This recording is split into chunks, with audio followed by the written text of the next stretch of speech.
Welcome to Illinois in Focus, powered by the Center Square. I'm Dan McCaleb, Chief Content Officer at Franklin News Foundation, publisher of the Center Square Newswire service. 2025 is almost upon us. We ring in the new year next week. Joining me today to take a look back at the year that was in Illinois is Greg Bishop, Illinois Associate Editor. Greg, it was a presidential election year. Longtime former Illinois House Speaker Michael Madigan has been on trial on corruption-related charges for the past 3 months, and that trial will continue into the new year.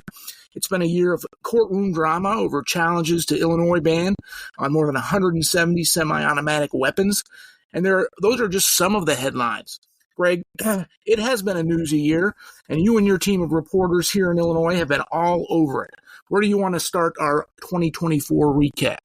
The Madigan story, while it might not be fresh in people's minds, the significance of it actually moving forward with a long trial with a lot of undercover recordings of the inner workings of what federal prosecutors called the Madigan Enterprise. That's not something we see every year, right? I mean, we see the debates about politics and election years, and even though this was a pretty dynamic election year, I think a lot of the politically minded folks across the states were really waiting to see what would happen when the former longest-serving state house speaker in modern history goes on trial for a nearly decade-long corruption scheme. So clearly that's going to be one to put into the history books because, I mean, it still has yet to conclude. There's going to be a lot more chapters to this story. Everything from, whatever happens to a possible, conviction and an appeal and a sentencing. And I mean, there's so much more that's going to happen with this, but it started this year in the courts with full accountability of what prosecutors are alleging was a scheme to use Madigan's office to benefit himself and his allies.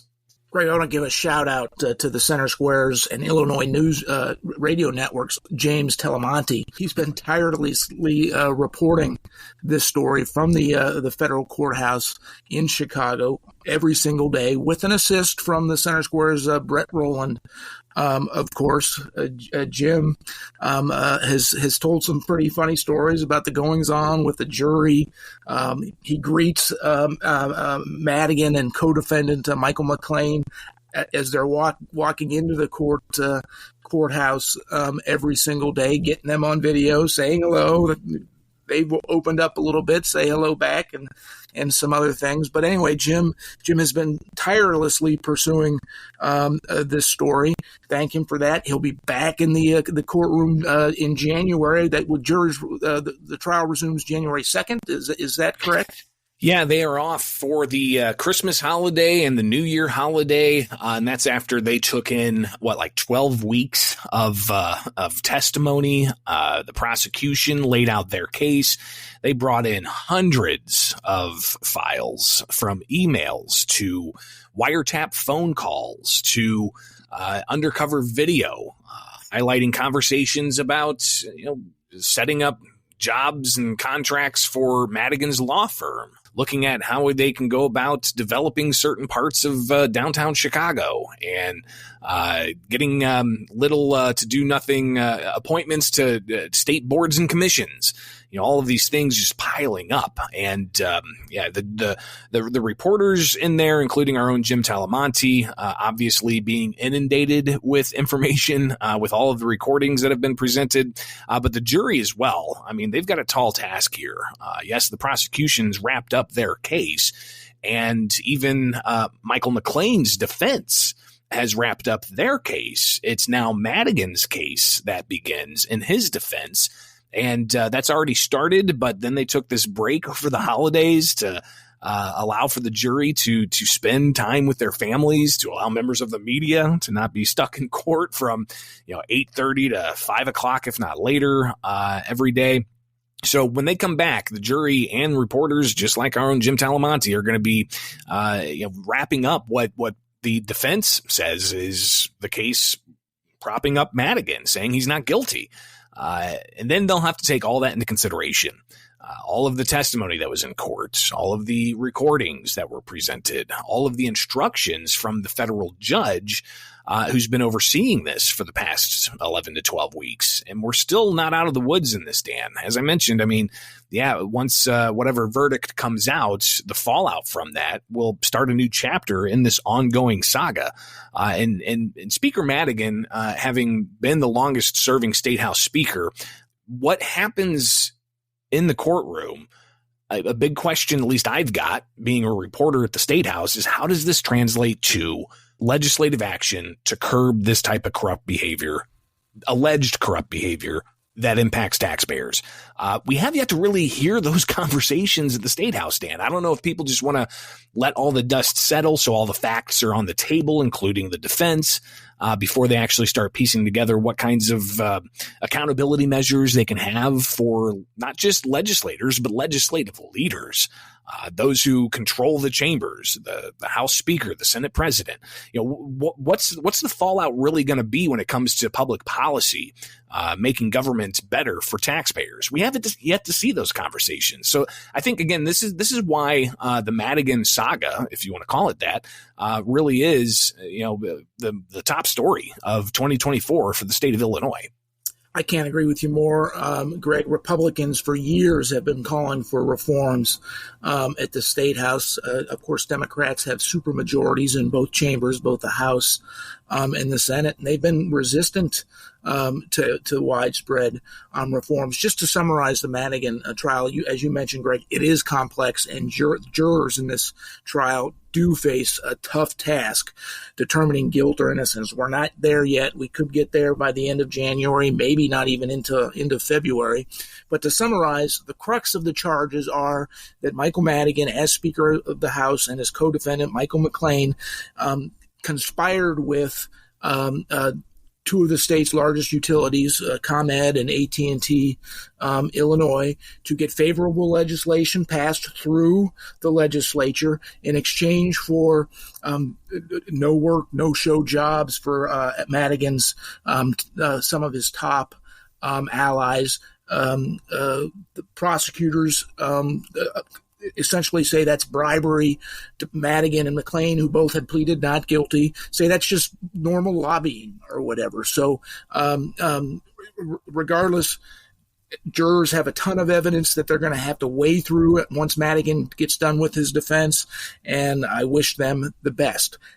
Moving on, Greg, but sticking with courtroom drama, you've been covering ongoing lawsuits for more than the past year, challenging Illinois' ban on more than 170 semi-automatic guns and rifles and magazines over a certain capacity. There was a bench trial in September, I believe it was, that you covered, and those legal challenges are starting to pick up. Tell us about that. Yeah, and it's not just the ban on semi-automatic firearms that's being challenged. A 1960s era law, Dan. The firearm owner identification card is also being challenged. So a lot of movement in this space of the Second Amendment, and can governments, pass laws infringing upon Second Amendment rights to keep and bear arms, and what constitutes constitutional regulation, if there is such a thing. But to the gun ban, obviously, when this passed during lame duck session in 2023, the Protect Illinois Communities Act, which banned 170 plus semi-automatic firearms, magazines over certain capacities, and required those who have such firearms to register them with the state, it had legal fights almost instantly. I think it took about a week after the law was signed into effect before the lawsuits were filed, but lawsuits filed all across the board. Down in the Southern District, they had 4 cases. There are other cases challenging not just the state ban, but also local bans in Naperville and even in Cook County in Chicago. So a handful of different cases. Well, in the Southern District, those cases are moving forward in the appeals court now after Southern District Judge Stephen McGlynn issued a permanent injunction, but held his injunction pending appeal. And then we had the back and forth with the appeals court, and they came out just a couple of weeks ago, continuing that hold on McGlynn's injunction. Essentially, McGlynn said the state can't enforce this, but he held that rule pending appeal. So that's still playing through the appeals court. We have yet to get a schedule when the appeals court will actually hear these arguments in this case, but obviously we'll be watching that closely. A lot of interest in that space. But while the state of Illinois case is in the federal appeals court, you've got another case out of Maryland where they challenge a weapons ban. That could go to the U.S. Supreme Court before Illinois' case is dealt with by the appeals court. So we're looking obviously at what happens in Washington, D.C. with the U.S. Supreme Court in that case. But that's not the only litigation when it comes to gun control laws. As I mentioned, a 1960s era law that was created and modified many times since, the firearm owner's ID card requires that anybody in the state of Illinois that wants to buy or possess firearms and ammunition, they have to essentially apply with Illinois State Police. Illinois State Police takes that, does a background check. A few weeks later, you get a ID card with your picture on it and your address, and it says firearm owner's ID card. That's been a requirement since the 60s and has been modified many times. You have to pay a $10 fee. It's good for 10 years, but it has been challenged in the courts in a variety of different capacities. One several years ago was involving a woman who was found with a rifle in her home, and police charged her with not having a FOID card. That case went through to the Illinois Supreme Court after lower courts said the FOID card's unconstitutional in her instance. Just that one individual being able to keep a firearm in her home without having the permission of state police. But that case pretty much fizzled out. This next case that's in state court, it's from the group Guns Save Life, a Second Amendment advocacy group. And they challenged the FOID card on its face, saying it's blatantly unconstitutional, especially after recent U.S. Supreme Court precedent saying that if a government wants to have a gun control law, they have to, number one, first step is to how does it impact the plain text of the Second Amendment? Then they have to go to a second step and say, are there similar laws from the founding era of the country? So we're talking the 1790s. 70s. Is there a analogous law from back then which reflects the modern law? If not, then it's unconstitutional. And that's at least the argument the plaintiffs have in this case. But Dan, this is in state court. All right. A lower court in Sangamon County in Springfield, dismissed the case. So Guns Save Life took it to the appeals court. The appeals court dismissed the state's efforts to try to delay the case. And then they heard it just last week. So the appeals court's an interesting hearing where they really put the questions to the state, trying to get the state trying to defend the law to explain how it's constitutional, given that two-step test from recent U.S. Supreme Court precedent. So plaintiffs in that case are hopeful that the state appeals court will side with them that the law is unconstitutional. Now, if they do that, will there be an injunction against the FOID Act? And then what happens when it gets to the Illinois Supreme Court? When I talked with John Bach from Guns Save Life, he said that regardless of what happens in the appeals court, it's likely to go to the Illinois Supreme Court, but then they have the option right from there to go to the U.S. Supreme Court. So there's still a lot to be said about that gun control measure and how it plays through the courts. And we'll be keeping an eye on that at thecentersquare.com. Just as we'll be keeping an eye, Greg, on that case out of Maryland that might make all of these Illinois cases moot if the Supreme Court, U.S. Supreme Court, does pick up the Maryland case, as I think is expected that they will, and render a decision in that case. And that's going to impact all of these Illinois cases, right? That's right. Yeah, and we'll be seeing when they take that up. The Supreme Court in Washington is obviously conferencing to look at cases and what they want to take. They could announce in the weeks ahead whether or not they're going to take that Maryland case. And if they take that Maryland case, Dan, it's likely that it's going to put Illinois' cases on hold until whatever outcome from the U.S. Supreme Court is made. Greg, nationwide, perhaps arguably the biggest story of the year was the presidential election. The drama really started to unfold in July when when former President Trump was holding a campaign rally in Butler, Pennsylvania. An attempted assassin grazed his ear with a bullet, killed a spectator, etc. There was a second assassination attempt about a month later. Then President Joe Biden, who was running for re-election, all of a sudden backs out, endorses his vice president, Kamala Harris. She ascends to the top of the ticket, and Trump, despite all of his challenges, wins in November.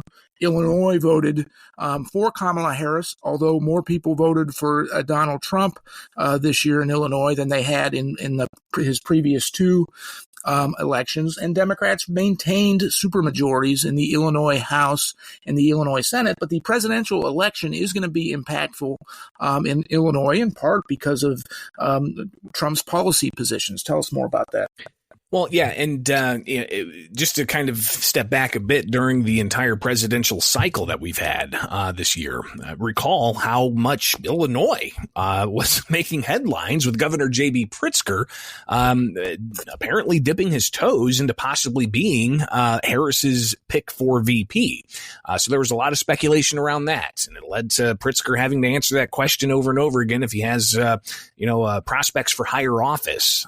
So I don't think hearing about that's done. I think we're going to hear more about that in the future.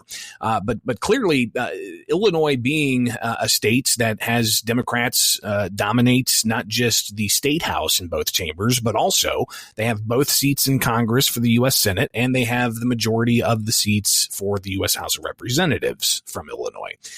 But when you look at the numbers when it comes to the presidential election, as you mentioned, yes, Kamala Harris won Illinois' 19 electoral college votes by getting the majority vote in Illinois. But Trump made significant ground from the 2016 election and even the 2020 election to 44% or so. And Republicans say that that's not reflective of the makeup of the state legislature or the makeup of the congressional delegation. And that's a symptom of Illinois' maps that are drawn by Democrats, laying out the jurisdictions for the state house and the seats in Congress. And Republicans say it is the prime example of gerrymandering, where the party in power draws the map to benefit the party in power. The presidential election, something else, big, story, obviously, with the wild roller coaster of a timeline you laid out there, from the assassination attempts to the shakeup for the Democratic Party, to even, after the election, the revelation of how much money the Harris campaign spent. But now all eyes are on January 20th and what kind of policies Trump's going to bring into effect. And a lot of that could go contrary to what Democrats in Illinois are looking for public policy, especially when it comes to the issue of non-citizens in the state and what kinds of federal law enforcement and immigration enforcement there will be from the incoming Trump administration. But then you also have to look at the finances. Chicago's in a tough spot. They're facing $1 billion deficit. They've got a $3 billion deficit expected for the state of Illinois. Is Trump going to see this and help out, or is he going to demand radical change in how state government like Illinois and a city government like Chicago is run? So there's going to be a lot of fallout for a state like Illinois for an incoming Trump administration. Again, something else. People, get the newsletter. Go to thecentersquare.com, click that newsletter link, and sign up today to get those daily inbox headlines. Greg, before we get into some other issues, I think it's important to note to listeners, for the first time ever, the Center Square, the Illinois Radio Network, were credentialed at both the Republican National Convention in Milwaukee, just north of our border there, and then the Democratic National Convention in Chicago. And you, Greg Bishop, covered both from the ground in Milwaukee and in Chicago. Just the importance of shoe leather reporting and connecting with those who are making decisions and asking them tough questions. It's something that we pride ourselves in doing here at the Center Square, and we'll continue on. Thank you, Greg. Now let's talk about Illinois' fiscal situation. State lawmakers passed the largest spending plan, the largest budget in state history, and now we've got projections that Illinois is facing a massive budget deficit in the years to come. $3 billion anticipated for next year. So here we go. In about 6 months, the new budget begins. And over the next 6 months, the new General Assembly will have to manage how they're going to either cut or find revenue to increase and pay that expected deficit. But a $3 billion deficit for next year, $4 billion deficit the following year, and then $5 billion deficits for the 3 years thereafter. That's with projected spending increasing up to $10 billion in the next 5 years. What legislators are going to do, we have yet to see.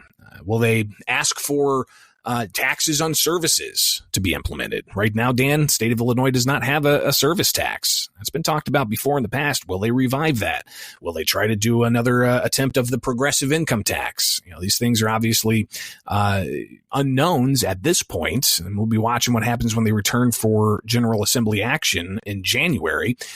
But then you get into the issues of accountability, right? I mean, in Chicago, you've seen the public speak out during city council meetings demanding an audit of the money that was spent for non-citizen migrants. You've got the $1 billion cost and estimates for state healthcare, subsidized healthcare for non-citizens, and legislators and Republicans in particular calling for accountability of that. Also calling for accountability of child welfare services. I mean, these types of things are important for taxpayers to get a better idea of how their money's being used. But we don't necessarily get that level of accountability. So that'll be something else that obviously with the largest spending plan in state history passed this year, how's it going to impact taxpayers next year? While it's a big story for 2024, it's still going to be a big story for 2025.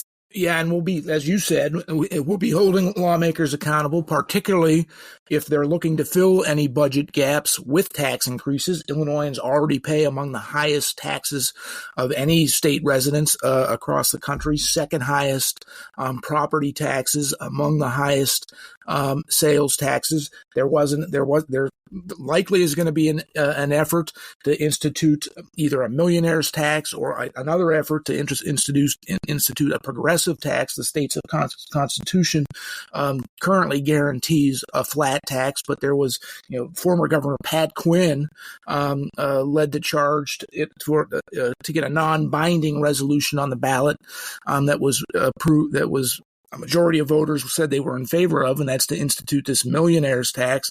So you and your team, Greg, I know when legislative session starts, well, you got lame duck session January 2nd, but then the new legislature is sworn in shortly thereafter. You and Jim Talamonte and Kevin Bessler will doing their jobs to hold the legislator accountable and to explain to our readers and our listeners just what the actions taken in Springfield will mean for them back home. No question about it. I mean, think about it. When this past 2-year cycle of the General Assembly, they filed 10,000 bills. Oh my God. Dan, all of those bills die come January 7th, and then January 8th, the new legislature seated. And you can anticipate another flurry, another flood of bills and ideas being filed. But what they do in the long run, by the end of the legislative session, we'll be there in the dust, in the debris, to clear it all out so we can see what's on the table. Yeah, 10,000 bills filed, 500 passed, 300, I think you said 300 go into effect after the first January of the 1st. That's right. And listeners can also take a look at those new laws and what they're about and how they impact them and you and me at thecentersquare.com, because we've been writing these stories in the last couple of weeks of 2024. Greg, thank you for joining us today. Happy New Year to you and all of our listeners. And a reminder that listeners can keep up with all of these stories that we talked about and more at thecentersquare.com.